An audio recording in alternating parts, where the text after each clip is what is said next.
કલમની તાકાતથી માત્ર શબ્દોમાં વર્ણન કરતા જે દ્રશ્ય આપણી નજર સમક્ષ ખડું થઈ જાય એવી ગુજરાતી સાહિત્યના ઘરેણા સ્વરૂપ જે ગુજરાતની અસ્મિતા સાથે એકરૂપ થઈ ગઈ છે, જનાબ સૈફ પાલનપુરીની રચના રજૂ કરું છું આપણી સમક્ષ ઝરૂખો.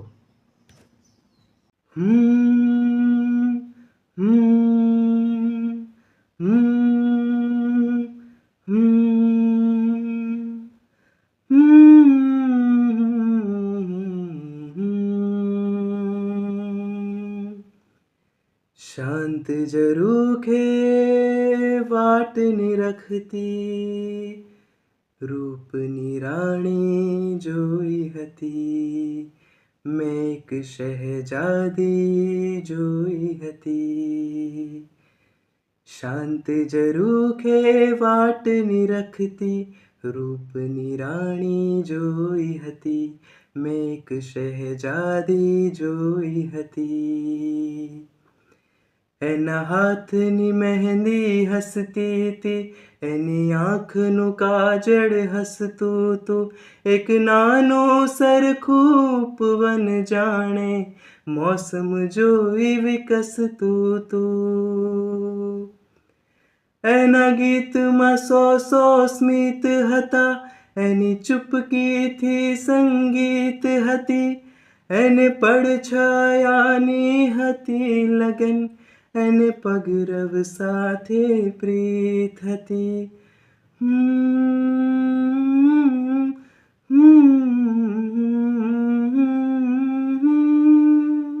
એણે યાદના આસો પાલવથી એક સ્વપ્ન મહેલ શણગાર્યો તો, જરા નજરને નીચી રાખીને એણે સમયને રોકી રાખ્યો તો.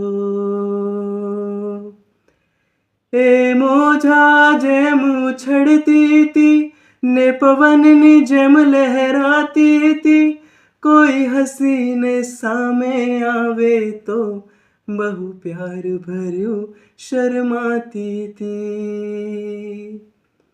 એને યૌવનની આશીષ હતી, એને સર્વ બલાઓ દૂર હતી, એના પ્રેમમાં ભાગીદાર થવા ખુદ કુદરત પણ આતુર હતી. વર્ષો બાદ ફરીથી આજે એ જ ઝરૂખો જોયો છે, એ જ ઝરૂખો જોયો છે.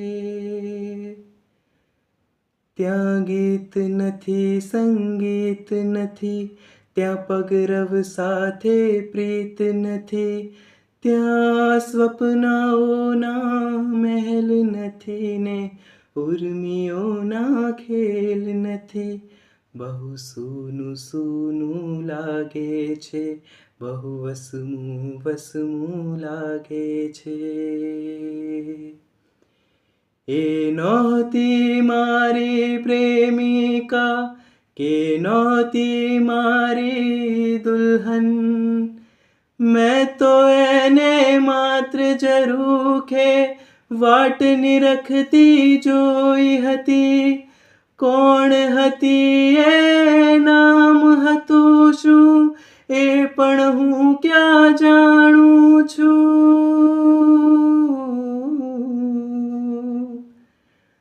તેમ છતાંય દિલને આજે વસમું વસમું લાગે છે, બહુ સૂનું સૂનું લાગે છે.